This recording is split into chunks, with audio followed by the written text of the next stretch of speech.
Hi friends, ఎలా ఉన్నారు? ముందుగా అందరికీ శరన్నవరాత్రి శుభాకాంక్షలు అనమాట. అయితే ఏంటి అంటే ఇగోండి ఇలా దేవుళ్ళకైతే క్లీన్ చేసుకొని అన్నీ ఎక్కడక్కడ ఏర్పాటు అయితే చేసుకున్నాను.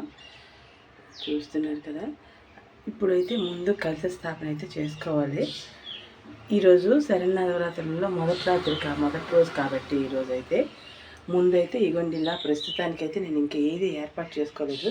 ఏర్పాటు చేసుకోక మునుపు మీకు చూపిస్తున్నాను అనమాట. ఇలాగని అంతా చేశాక అప్పుడు మళ్ళీ చూపిస్తాను. ముందైతే ఇగోండి ఇలా పళ్ళు, కలిసానికి చెంబు, పువ్వులు, ఇగోండి ఇలా దీపానికైతే బిందె, దాని కింద వేసుకోవడానికి రైస్ అన్నీ తెచ్చుకొని పెట్టుకున్నాను రెడీగా. అయితే ఇంకా కలశం అయితే స్థాపించేసుకోవడమే.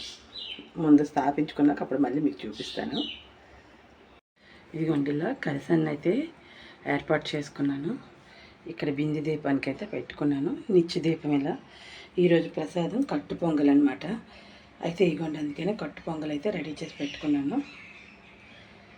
మామూలుగా మనం పళ్ళు, కొబ్బరికాయ అన్నీ పెట్టుకుంటాం కదా, అలాగే తాంబూలం అన్నీ ఇదిగోండి ఇలా. మిగతా దేవుళ్ళకి కూడా ఇగోండి ఇలా అయితే ఏర్పాటు చేసుకున్నాను. రంగురంగుల పూలతో నిన్న పొలాల అమావాస్య అయింది కదా, అమ్మ వాళ్ళ ఇంటికి వెళ్ళాను కదా, అక్కడి నుంచి పువ్వులు అయితే రంగురంగుల పువ్వులు అయితే తెచ్చుకున్నాను అక్కడి నుంచి. అయితే ఇగోండి ఈరోజు పూలు కనకాంబరాలు కదా కావాలి మనకి. అయితే అందుకని కలశానికి కనకాంబరాలు అయితే కట్టేశాను. అమ్మవారికి కూడా పెట్టాను కనకాంబరం పువ్వు. అవ్వండి ఇవ్వండి ఇలా గాజులు, పూలు వాటితో ఎంత చక్కగా అలంకరించుకున్నాం కదా. చూస్తున్నారు కదా, ఇది మా వీధిలో దర్బార్ దుర్గమ్మ ఆలయం.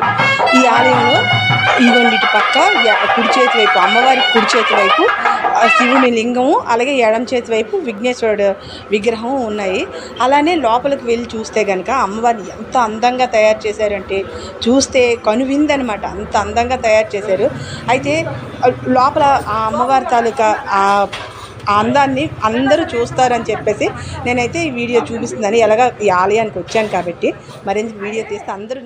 మా వీధిలో విజయదుర్గమ్మ అమ్మవారిని ఇదిగోండి ఇలా తిరువీధులు అయితే తిప్పుతారు. ఏంటి అంటే ఇదిగోండి కడిసాలతో, అలాగే మొత్తం అంతా అమ్మవారికి పల్లకి ఉత్సవం జరుపుతారనమాట. మా వీధిలో విజయదుర్గమ్మ నాతో పాటు చూస్తారు కదా అని.